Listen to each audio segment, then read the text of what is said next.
The unseen threat. The night sky was calm, stars shining brightly, as if nothing could disturb the peace. But deep in the heart of a hidden laboratory beneath a mountain, Earth's greatest minds were in chaos. A strange signal, unlike anything ever detected, had been picked up from the far reaches of space. The message was clear yet terrifying. Surrender or be destroyed. It repeated over and over, growing louder and more intense with each passing hour. Dr. Elaine Carter, a renowned astrophysicist, stood frozen in front of the massive screen displaying the decoded message. Around her, the control room buzzed with activity. Technicians frantically analyzed the data, while generals barked orders into their radios. Elaine's mind raced. Why now? Who sent this? Across the world, mysterious alien artifacts began appearing in major cities.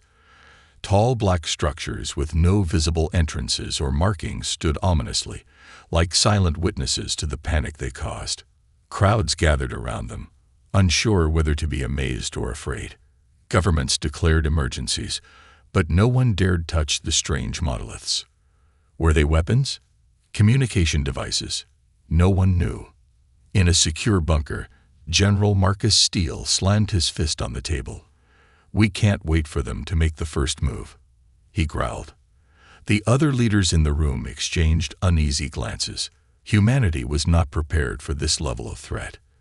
Yet, unbeknownst to the world, they had been preparing for years. Humanity's leaders had long suspected they were not alone in the universe. After decades of strange encounters and unexplained phenomena, secret alliances were formed.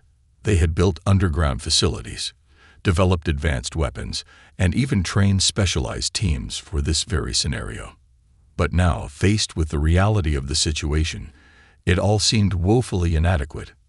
Meanwhile, in a dimly lit apartment far from the chaos, a young hacker named Alex was glued to his computer screen.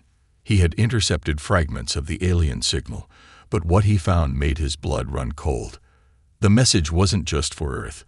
It was being broadcast across the galaxy. The aliens were sending a warning to others. Watch what happens here. Let this be an example. What are they trying to prove? Alex muttered to himself, his fingers racing across the keyboard.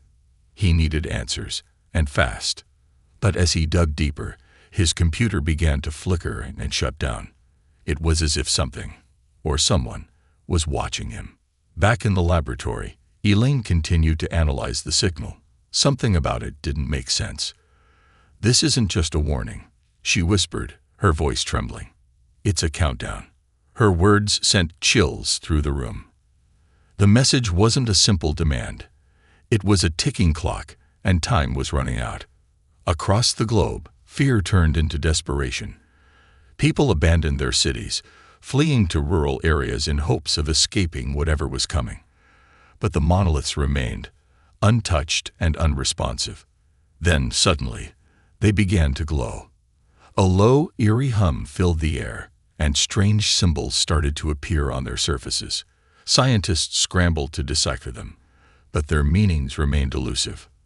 At the same time, strange occurrences began to take place. Power grids failed in several countries. Satellites stopped responding. Communication networks went down without warning. It was as if the aliens were testing Earth's defenses, probing for weaknesses. Humanity was being backed into a corner, and the tension was unbearable. In a secret military base, General Steele convened a meeting with the world's top leaders. "We've been preparing for this," he said, his voice steady despite the chaos.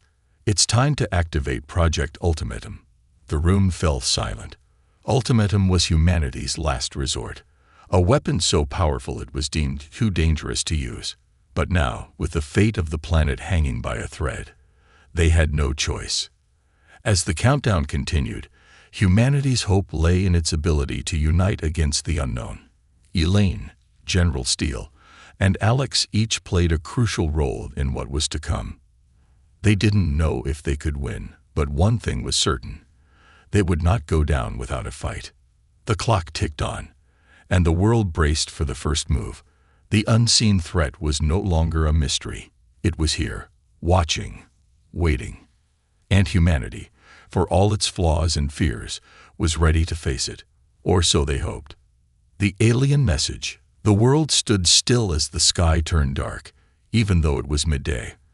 Across every continent, a sudden and unexplainable phenomenon captured humanity's attention. The monoliths glowed brighter, casting eerie beams of light into the heavens. Moments later, the air itself seemed to hum with energy, and a colossal holographic image appeared in the sky, a figure that was both mesmerizing and terrifying. The alien leader's appearance was unlike anything Earth had imagined. Its form shimmered with a translucent glow, constantly shifting and morphing as though it couldn't decide what it wanted to be. Its eyes, or what resembled eyes, burned with a cold, unfeeling intensity. Then it spoke, its voice echoing in every language simultaneously, a haunting symphony of sound that chilled humanity to its core. You have 7 Earth days to surrender. Refuse, and your planet will be purged. There will be no second chance. Panic erupted around the world. News channels went silent, and social media exploded with chaos. Governments struggled to maintain order, but the message had already done its damage. People demanded answers, but the leaders had none. For the first time in history, humanity felt truly powerless. At the underground lab, Dr. Elaine Carter analyzed the alien message with a team of experts. "There's something hidden in the transmission," she said, her eyes glued to the data. "It's not just a warning. There's more to this." She enhanced the signal, revealing a complex web of encrypted information. Her discovery was startling. The message contained coordinates, locations on Earth, deep within the oceans, and even on the moon. The aliens were not just threatening humanity, they were laying claim to the planet. Meanwhile, Alex, the rogue hacker, sat in his cluttered apartment, still shaken from the earlier signal interference. Determined to find out more, he tapped into secure networks and stumbled upon a hidden archive labeled Project Ultimatum, Level Omega. What he uncovered shocked him. Classified records of past alien encounters, secret experiments with extraterrestrial technology, and evidence that humanity had been aware of the alien presence for decades. What else are they hiding? Alex whispered, scrolling through page after page of top-secret documents. Among the files, one phrase stood out. "The enemy's true goal remains unknown." It was clear that even the world's most powerful leaders were in the dark about the aliens' ultimate intentions. At a military base, General Marcus Steele paced in frustration. "We've been preparing for an invasion. But this isn't an invasion. It's a declaration," he said, slamming his fist on the table. "They're not just attacking us. They're making a spectacle out of it. They want to send a message to the entire galaxy." The room fell silent. Steele turned to his team. "We need to respond. If we don't show strength, we're finished." The council debated fiercely. Should they attempt communication, fight back, or evacuate critical personnel to underground bunkers? Time was slipping away, and no one had a clear answer. That night, the monoliths emitted a new chilling sound, a rhythmic pulse that resonated across the globe. People reported strange dreams, visions of a ruined Earth, and an overwhelming sense of dread. Scientists confirmed that the monoliths were sending another signal, but this one wasn't meant for humans. It was directed into space. Elaine and her team worked tirelessly to decode the new transmission. After hours of analysis, they uncovered its meaning. The extermination begins in 7 days. Witness the fall of Earth. The message was not only a countdown, but an open invitation to other civilizations to watch humanity's destruction. "This isn't just about us," Elaine said, her voice trembling. "They're using Earth as an example, a warning to anyone who might resist them." At that moment, Alex broke through a final layer of encryption in the files he had stolen. The information was chilling. The aliens had visited Earth long ago, observing humanity's rise from primitive tribes to a technologically advanced species. They had always known humans would one day become a threat. The monoliths were not just weapons, they were surveillance devices, silently watching for the right moment to strike. Realizing the gravity of the situation, Alex contacted Elaine through an encrypted channel. "I know you don't know me, but I have information you need," he said, his voice urgent. He shared what he had uncovered, and together they pieced together the puzzle. The aliens feared humanity's potential, not their current strength, but what they could become. They were striking now, before humans could unite and reach the stars. This was not just a war. It was a preemptive move to prevent humanity from ever becoming a rival force in the galaxy. Elaine, Alex, and General Steele knew they had to act fast. They couldn't let the aliens dictate the terms. The clock was ticking, and the fate of Earth rested in their hands. With 7 days left, humanity's fight for survival was about to begin. But first, they needed to send their own message, one that would shake the galaxy. "We are not afraid. We are prepared and ready." The stage was set, and the battle for Earth was about to take a turn no one expected. Humanity's secret weapon. As the alien countdown marched into its second day, humanity moved out of fear and into action. Beneath the surface of the planet, hidden in fortified bunkers and sprawling underground facilities, the world's most secretive project was being activated, Project Ultimatum. General Marcus Steele stood before a massive screen displaying Earth's hidden arsenal. Rows of sleek, black machines filled the underground hangar, each one pulsating with a faint blue glow. These were no ordinary weapons. They were reverse-engineered from alien technology salvaged from past encounters. Until now, they had been little more than experimental prototypes. Today, they were Earth's last hope. "Gentlemen and ladies," Steele addressed his team, his voice firm and unwavering. "What you see before you is the culmination of decades of work, sacrifice, and secrecy. It's time to show these invaders what humanity is capable of." Among the gathered experts was Dr. Elaine Carter, who had been pulled from her research lab after her discovery of the alien countdown. She was now standing face to face with the machine she had helped design, though she had never imagined they'd be used in her lifetime. The crown jewel of the project was a device called Erebus, a massive cannon capable of harnessing antimatter energy, a power source so unstable it had only been tested once. "This isn't ready," Elaine argued, glancing at Steele. "One miscalculation, and Erebus could destroy half the planet." Steele met her gaze, his expression grim. "And if we do nothing, they'll destroy the whole thing. We don't have time for perfection, Doctor. We have to act." Meanwhile, Alex, the rogue hacker, was on his way to the bunker, escorted by an elite military team. After his shocking discovery about the alien monoliths, Steele had ordered him brought in as a consultant. Alex, carrying a laptop brimming with stolen classified files, felt like a fish out of water. He wasn't a soldier or a scientist, but he had information no one else did, and that made him invaluable. As the team strategized, Alex revealed another startling piece of intelligence he had uncovered. The monoliths were not only broadcasting Earth's destruction, they were also scanning for weaknesses. Every pulse, every hum, was a probe into Earth's defenses. The aliens were learning, adapting, and preparing for their final blow. "Then we give them false data," Alex suggested, his voice gaining confidence. "If they're listening, let's make them hear what we want them to hear." The team agreed, and Alex worked alongside a group of engineers to feed the monoliths misleading signals. They created an illusion of chaos, fake transmissions suggesting Earth's defenses were in complete disarray. Meanwhile, in reality, Project Ultimatum was gearing up for its first real test. The test came sooner than expected. On the evening of the second day, the first alien scout ship entered Earth's atmosphere. The sleek, metallic craft glided silently over the Pacific Ocean, its surface shimmering with an almost organic glow. Its appearance was unlike anything humanity had encountered before, both beautiful and terrifying. General Steele wasted no time. "Deploy the Sentinels," he ordered. The Sentinels were Earth's first line of defense, autonomous drones equipped with advanced targeting systems and plasma-based weaponry. As the drones launched from hidden silos across the world, their sleek, dart-like forms streaked across the night sky toward the alien craft.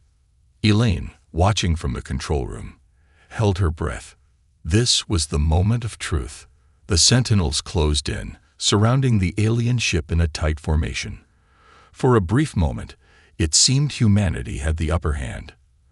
But then, in a flash of blinding light, the alien ship emitted an electromagnetic pulse, disabling half the drones instantly. The control room erupted in panic as alarms blared. "We've lost Sentinel units in sectors 3 and 5. A technician shouted. "Not all of them," Elaine said, her voice cutting through the chaos. "The EMP didn't reach the high-orbit units." The remaining Sentinels adapted quickly, switching to manual override. With Alex's help, the drones launched a coordinated attack, firing concentrated plasma bursts at the alien ship. The first few shots glanced off its shimmering hull, but one lucky strike hit a vulnerable spot. The alien craft faltered, its movements becoming erratic.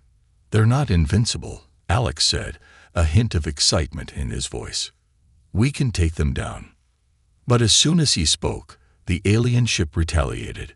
A beam of energy shot out from its underside, obliterating 3 Sentinels in an instant.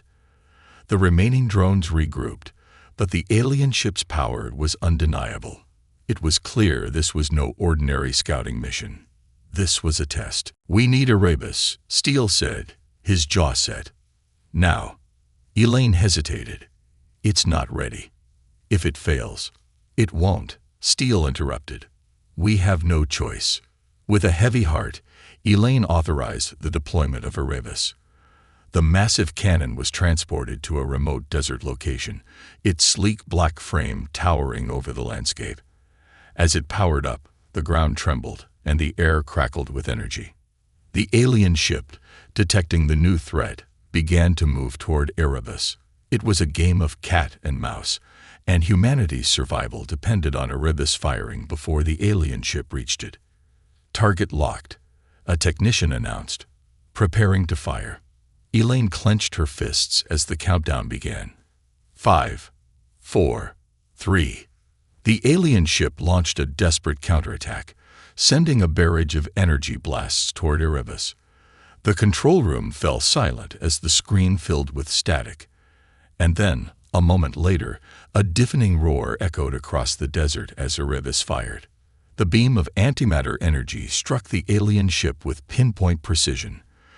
For a brief second, the ship seemed to absorb the energy, its hull glowing brighter and brighter. Then, in a blinding explosion, it disintegrated, leaving nothing but a cloud of shimmering particles. Cheers erupted in the control room, but Elaine couldn't shake the feeling of unease.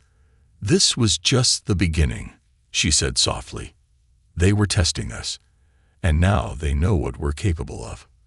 As the smoke cleared, a new signal emerged from the monoliths. It was short, simple, and chilling. "You've passed the test. The real fight begins now." Humanity had won its first battle, but the war was far from over. First contact. The aftermath of the Erebus strike left humanity with a fleeting sense of triumph, but it didn't last long.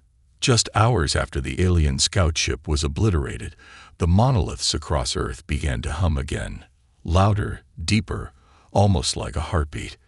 Then, as if on cue, a message appeared across every digital device, every screen, every speaker on the planet. "Humanity, you have intrigued us. We are coming." This time, it wasn't just a threat. It was an invitation. Far above Earth, the night sky shimmered unnaturally as a colossal alien ship entered low orbit. Unlike the Scout, this vessel was massive, spanning the length of an entire city. Its surface rippled like liquid metal, reflecting Earth's lights as though mocking its inhabitants. Slowly, it descended until it hovered just beyond Earth's atmosphere. The world watched in awe and terror as the ship released smaller vessels, shuttles, sleek and silent, that darted toward the planet like falling stars. For the first time, the aliens were making contact on their own terms. At a secure military outpost near the landing site of one of the alien shuttles, General Steele and his team prepared for the worst. Soldiers, armed to the teeth, stood in formation, their faces betraying a mixture of fear and determination. Beside them, Dr. Elaine Carter and Alex, the rogue hacker, waited anxiously. Neither was trained for combat, but their expertise had made them indispensable. As the shuttle touched down, its hull shimmered and folded in on itself, revealing a circular doorway. A hiss of steam escaped, and the atmosphere grew heavy with anticipation. Then a figure emerged. The alien was humanoid in shape but distinctly otherworldly. Its translucent skin revealed a network of glowing veins, pulsating with an inner light. It moved with a fluid grace, as though it was more a part of the air around it than a physical being. Its eyes, if they could be called that, were featureless orbs that seemed to peer into the soul of everyone present. It didn't speak at first. Instead, it raised a hand, and a wave of energy rippled through the air. Soldiers raised their weapons instinctively, but General Steele barked, "Hold your fire." A holographic image appeared in front of the alien, displaying a three-dimensional map of Earth. In a voice that resonated in every mind present, not through sound, but through thought, the alien spoke. "You stand at the crossroads of extinction and enlightenment." Elaine stepped forward cautiously. "What do you want from us?" she asked, her voice steady despite the fear coursing through her. The alien turned its gaze to her, and for a moment, Elaine felt as though her mind was being unraveled. "We have come to decide your fate," it replied. "Prove your worth, or surrender to inevitability." In a hidden control room miles away, Alex was furiously working to intercept the alien communications. The mysterious monoliths were active again, pulsing in sync with the alien shuttle. He discovered something shocking. The monoliths were transmitting live data to the massive ship in orbit. The aliens weren't just here to negotiate. They were gathering intelligence. "This isn't a diplomatic mission," Alex muttered to himself. "They're studying us, looking for patterns, weaknesses." He relayed his findings to Steele and Elaine. "The monoliths are their eyes and ears. They're observing every move we make." Meanwhile, back at the landing site, the alien made an offer.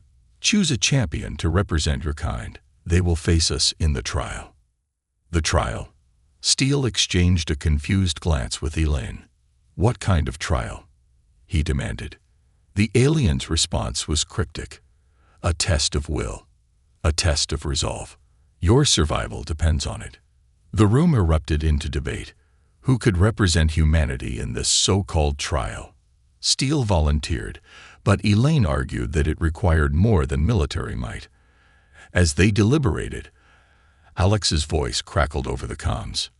"We don't have time to argue," he said. "The monoliths are sensing with their mothership.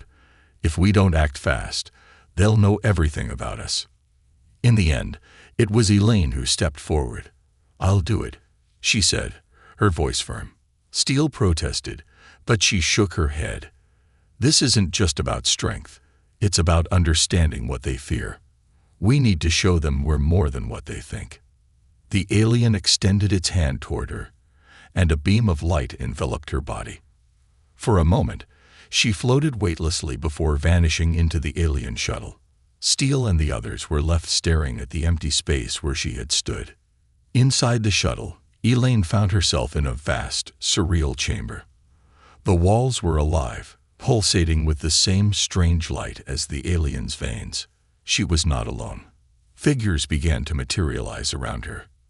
Other beings, each representing a different species from across the galaxy.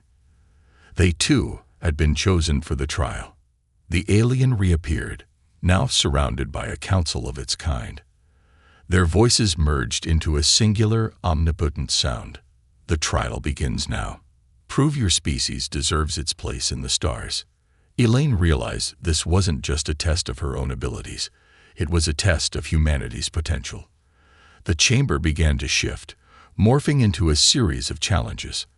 The first was a battle of intellect, a labyrinth of lights and symbols that required her to think faster than she ever had before. The second was a trial of endurance, a shifting landscape that tested her physical limits.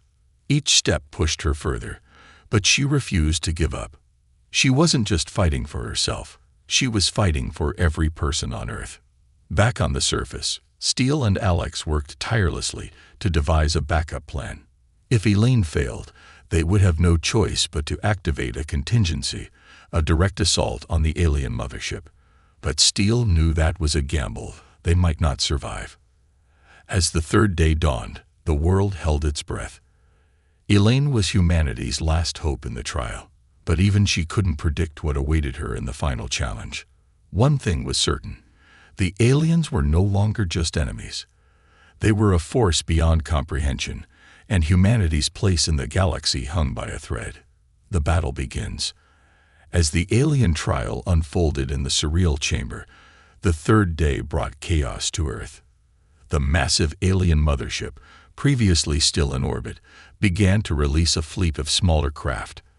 They descended upon the planet, targeting critical infrastructure with surgical precision.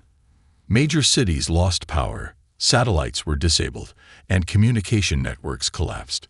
In the darkness of confusion, panic spread like wildfire. Humanity's fragile hope, placed on Elaine's shoulders in the trial, began to waver. Yet, even in this chaos, humanity showed its resilience. At the underground command center, General Steele slammed his fist on the console. "We can't wait for Elaine to win their game. We need to act now." Alex, still seated at his makeshift workstation, pushed his glasses up his nose and frowned. "Act how? We don't know their full plan yet. If we move too soon, we'll be playing right into their hands." Steele shot him a glare. "If we wait, they'll dismantle us piece by piece. They're not here to negotiate anymore. This is a tactical invasion." "Not exactly," Alex muttered, his fingers flying over his keyboard. "They're attacks. They're coordinated, sure, but they're not hitting everything. Look, these regions." He highlighted a map showing untouched areas, primarily rural and remote locations. "It's like they're avoiding them on purpose." Steele leaned over the map, his brow furrowing. "What are you saying?" "They're avoiding anything that doesn't pose an immediate threat," Alex explained. "They're not here to destroy us outright. They're neutralizing what they think can fight back. That means they don't see us as equal yet, and that's our advantage." Meanwhile, in the alien trial chamber, Elaine faced the final test, a trial of morality. She stood in a room that appeared to shift between Earth's most iconic landmarks, an illusion that made her feel painfully aware of what was at stake. Before her stood two figures. One was a human child, trembling and afraid, and the other was an alien child, with the same translucent skin and glowing veins as its elders. A booming voice echoed in her mind. "Two lives. One must be sacrificed. Choose, and your people survive. Refuse, and your species will fall." Elaine's heart raced. It was a cruel, impossible choice. The alien child's gaze was just as fearful as the human's, its glowing eyes filled with an emotion she hadn't expected: vulnerability. This wasn't just a test of morality. It was a test of humanity's capacity for compassion. "No," Elaine said firmly, standing between the two children. "I won't choose. Humanity won't become monsters, no matter what the cost." The alien council materialized around her, their featureless faces unreadable. "You would risk your species for this. Compassion has no place in the galaxy's balance of power." Elaine met their gaze, her voice unwavering. "Then maybe it's the galaxy that needs to change." Back on Earth, the alien fleet began their next phase. Deploying ground forces, small, agile machines with spider-like legs and glowing blue cores landed in cities and military bases. They moved with terrifying speed, overwhelming Earth's remaining defenses. General Steele gave the order to deploy Project Sentinel, humanity's network of hidden robotic units. Unlike the first batch of drones, these were equipped with technology adapted from the wreckage of past alien encounters. They weren't just weapons. They were designed to learn and adapt. The Sentinels engaged the alien machines in a fierce battle across the globe. For every machine destroyed, another seemed to take its place. Yet, humanity's forces fought with a determination the aliens hadn't anticipated. Steele, watching the battle unfold on the command room's monitors, clenched his fists. "We can't just hold the line. We need to break it." Alex, now fully immersed in the chaos, interrupted. "I have an idea. If the monoliths are their surveillance network, what if we hijack them? Feed their mothership false data. Make it think we're deploying weapons in the untouched regions they've ignored."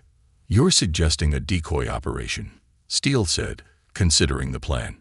"It could work, but we'd need a team on the ground to reprogram the monoliths. That's suicide." "I'll go," Alex said, surprising even himself. "I built the code that can hack them. If anyone can do it, it's me." As Alex prepared for his mission, the alien mothership emitted a massive pulse of energy. The remaining monoliths sensed in perfect unison, creating an invisible barrier around the planet. Humanity was now completely isolated. No escape, no reinforcements. Despite this, humanity didn't back down.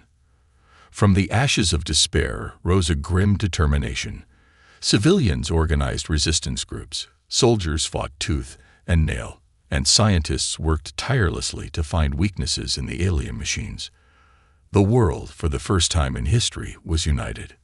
In the alien trial chamber, Elaine's defiance reached its peak. The council watched her intently, their forms flickering like dying stars. "You would risk annihilation for your ideals?"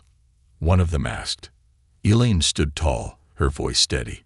"Yes, because without those ideals, humanity isn't worth saving." The council paused, their forms shifting into something less menacing, almost curious. Then they spoke in unison. "The trial is over. Your fate is decided." On Earth, the Sentinels began to push back against the alien machines. Alex, now deep inside the alien monolith's core system, executed his code. A pulse of false data surged to the mothership, creating the illusion of Earth's forces converging in remote locations. The aliens took the bait. Their ground machines began to retreat toward the decoy locations, buying humanity precious time. Steele ordered a full-scale counteroffensive, directing all available forces to strike at the retreating machines. As the fifth day ended, the battlefield was littered with the remnants of both alien and human technology. The alien fleet had been weakened, but it was clear this was only the beginning. The mothership loomed above, silent but watching. The final phase of the invasion was about to begin. Humanity had survived the opening salvos, but the true test was still to come.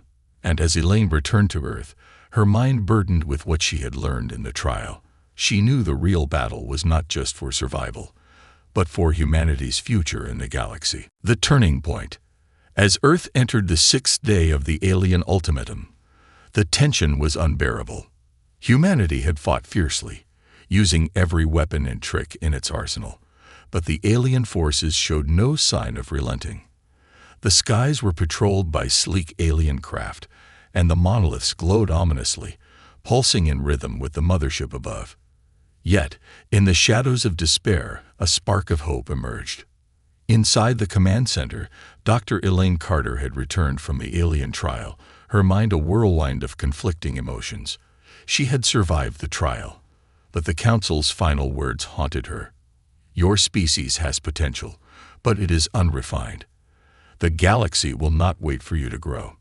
Elaine stood before General Steele and Alex, recounting her experience. The trial wasn't about survival. It was a test of our values. They fear what we could become. That's why they're attacking now. Steele frowned. "So we're fighting not just to survive, but to prove we belong." Elaine nodded. "Yes, and there's more. I learned something during the trial, a vulnerability in their technology." She pulled up a holographic display, showing the alien mothership and the network of monoliths. Their entire operation hinges on the monoliths. They're not just surveillance. They're power conduits, feeding energy directly to the mothership. If we can disrupt the network, we can cripple their entire fleet. Alex's eyes lit up. That's it. If we take down the monoliths, the mothership will be exposed. But there's a catch, Elaine continued, her voice heavy. The network is self-regenerating. To shut it down, we need to strike at its core, on board the mothership itself. The room fell silent. Steele finally spoke. You're saying we need to launch an assault on that thing. With what? Elaine hesitated. With Erebus. It's the only weapon powerful enough to disrupt their systems. The plan was audacious. Erebus, humanity's antimatter weapon, would be launched aboard a retrofitted spacecraft on a one-way mission to the alien mothership. The weapon's detonation would create an electromagnetic pulse, disabling the monolith network and giving humanity a chance to fight back. General Steele selected a small team for the mission, including Alex, who insisted on going. You'll need someone to hack into their systems, he argued. Besides, I owe them for messing with my computer. Elaine volunteered as well. This started with me. I'm not sitting it out. Steele reluctantly agreed. Fine. But remember, this is a suicide mission. You're not coming back. As the spacecraft launched, humanity watched from the surface, holding its collective breath. The sleek vessel, armed with a deadly Erebus cannon, streaked toward the mothership like a spear aimed at the heart of a monster. Inside, the team worked tirelessly. Alex hacked into the alien systems, bypassing layers of encryption to guide their approach. Elaine monitored the weapon, ensuring it would be ready to fire at the precise moment. As they neared the mothership, the alien defenses activated. Swarms of drones emerged, their glowing forms weaving a deadly net. The spacecraft shook violently as enemy fire hit its hull. Evasive maneuvers, shouted Steele's second-in-command, piloting the ship with precision honed from years of combat. Alex's fingers flew over the controls. I'm in their network, diverting power from their drones. Now, the alien drones faltered, their movements becoming erratic. It was just enough for the ship to break through and dock on the mothership's surface. The team entered the alien vessel, their surroundings eerily silent. The walls pulsed with a strange, organic light, and the air felt heavy with an unexplainable energy. This place is alive, Elaine whispered. They moved quickly, guided by Alex's hacked map of the ship. At the core of the mothership, they found the primary nexus, a massive glowing sphere suspended in an energy field. It was the heart of the alien network, the source of the monolith's power. Elaine prepared Erebus for detonation, but as she worked, the alien council appeared, not as physical beings, but as shimmering projections. Their voices filled the chamber, resonating with an almost godlike authority. You have come far, humans, but this is where your journey ends. The council activated the ship's defenses. Mechanical constructs emerged from the walls, moving with terrifying precision. The team fought back, using every weapon at their disposal, but the constructs were relentless. Elaine shouted over the chaos. Alex, we need more time. Alex frantically hacked into the nexus, redirecting power to disable the constructs. Almost there. Just hold on. With seconds to spare, Elaine activated Erebus. The weapon's core began to glow, emitting a high-pitched hum that grew louder with each passing moment. The council's voices boomed. Your defiance is futile. You will perish with your weapon. Elaine smiled grimly. Maybe, but at least we'll go down fighting. She set the countdown and ordered the team to evacuate. They sprinted back to the ship, the mothership's walls trembling as Erebus neared detonation. Just as they launched, a blinding flash engulfed the alien vessel. The EMP wave rippled outward, disabling the monoliths and causing the alien fleet to falter. On Earth, the effects were immediate. The monoliths crumbled into ash, and the alien machines collapsed, their power sources severed. Humanity erupted in cheers, but the celebration was short-lived. The alien mothership, though damaged, began to recover. Its shimmering hull repaired itself, and its engines roared to life. The Council's final message echoed across the planet. You have delayed the inevitable. We will return.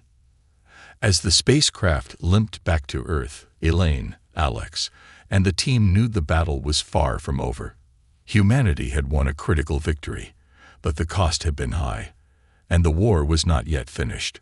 For now, they had earned a reprieve, a chance to prepare for what lay ahead.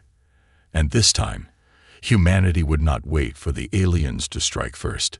Humanity's ultimatum. The alien mothership loomed over Earth like a wounded predator, its hull still glowing faintly from the blast of Erebus. Though damaged and unable to deploy its fleet, the ship remained a menacing symbol of alien dominance. Humanity's forces had dealt a heavy blow, but the victory felt hollow. The Alien Council's final words echoed across the world. You have delayed the inevitable. We will return. But humanity was no longer afraid. In the command center, General Steele addressed the global coalition via a secure broadcast. His voice carried the weight of the week's battles, but there was a fire in his eyes that hadn't been there before. We've been underestimated, Steele began. They came here thinking we were weak, that we'd kneel and accept their terms, but we've shown them that humanity doesn't surrender. Not today. Not ever. Applause erupted across the room, but Steele raised a hand for silence. This isn't over. The mothership may be crippled, but it's still a threat, and they'll come back, stronger, angrier. We can't wait for them to strike again. This time, we take the fight to them. The room buzzed with nervous energy. Steele turned to Elaine and Alex. Do we have the capability to launch a counteroffensive? Elaine nodded. The EMP from Erebus did more than disable the monolith network. It disrupted their communications and revealed vulnerabilities in their ship systems. If we strike now, we have a chance to destroy the mothership entirely. Alex chimed in, his confidence growing. I can access their network again. If we overload their power core from the inside, we'll force a chain reaction, but it has to be a direct assault. We can't do this remotely. Steele looked at the team, his expression grim. Then we finish this. Humanity's ultimatum starts now. As the global coalition mobilized, the world prepared for what would become humanity's first interstellar strike. Engineers worked around the clock to retrofit spacecraft with alien technology salvaged from the battlefield. Weapons were upgraded, defenses were reinforced, and volunteers poured in from every nation. It was no longer just a war. It was a declaration of defiance. Among the volunteers was a young pilot named Zora Malik. She had flown countless rescue missions during the initial attacks, but this was different. She would be leading a squadron of experimental fighter jets into space, a first in human history. We're not just fighting for Earth, she told her squad. We're fighting to show the galaxy who we are. The assault began at dawn. Humanity's fleet launched from hidden bases across the globe, ascending through the atmosphere toward the alien mothership. The sight of Earth's forces rising together, nations united, humans standing as one, was broadcast across the planet. For the first time in days, hope burned brighter than fear. The mothership responded immediately, deploying its remaining defenses. Alien drones swarmed the human ships, their sleek forms darting through the chaos. But this time, humanity was ready. Zara's squadron engaged the drones in a dazzling aerial battle, their upgraded weapons cutting through the alien craft like blades through water. Inside the mothership, Alex led a small infiltration team to the core. Using the data he had hacked during the earlier mission, they navigated the labyrinthine corridors, avoiding alien patrols and automated defenses. The deeper they went, the more they realized the ship was alive, its walls pulsating like veins pumping blood. This thing isn't just a ship, Alex whispered. It's a living organism.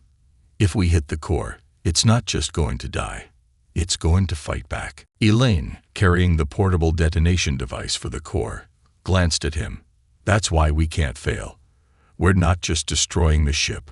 We're cutting off the head of the snake. As the team reached the core, the Alien Council appeared once more, their forms towering and imposing. You persist in your defiance, they said, their voices a blend of anger and curiosity. Why do you fight, knowing the galaxy will never accept you? Elaine stepped forward, her voice steady. Because we're not just fighting for survival. We're fighting for a future where no one, human or alien, has to kneel before power like yours. The council paused, their forms flickering. For a brief moment, they almost seemed uncertain. You claim to fight for freedom, the council said. Prove it. Surrender your weapon and negotiate. Elaine shook her head. Your idea of negotiation is domination. Our answer is no. With that, Alex activated the hacking sequence, forcing the core's shield to drop. Elaine placed the detonation device on the core's surface, its timer set to 5 minutes. The core began to pulse erratically, the ship trembling as it sensed its imminent destruction. As the team raced back to their ship, the alien mothership's defenses went into overdrive. Automated turrets sprang to life, and alien drones swarmed the corridors. One by one, members of the infiltration team fell, sacrificing themselves to buy time for the others. On the surface, Zara's squadron fought fiercely to protect the escape route. Hold the line, she shouted, her jet weaving through the chaos. They're almost out. Elaine and Alex reached the docking bay just as their ship prepared to launch. They barely made it on board before the vessel rocketed away, streaking toward Earth as the countdown reached its final seconds. The explosion was unlike anything humanity had ever seen.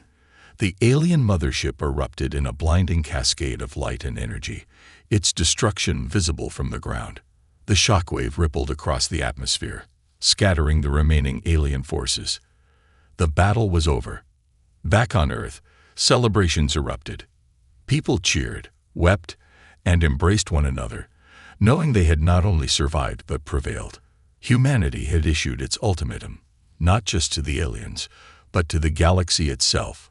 We are prepared and ready. In the command center, Steele, Elaine, and Alex watched the aftermath in silence. Finally, Steele spoke. We've won this round, but they'll come back. Elaine nodded. And when they do, we'll be ready. Alex grinned, his confidence restored. Next time, they'll be the ones who have to kneel. As Earth rebuilt, humanity's message was clear. The galaxy had underestimated them for the last time. The stars no longer felt out of reach, and the future, though uncertain, belonged to those willing to fight for it. Humanity had not just survived, they had proven they were a force to be reckoned with. And they were just getting started.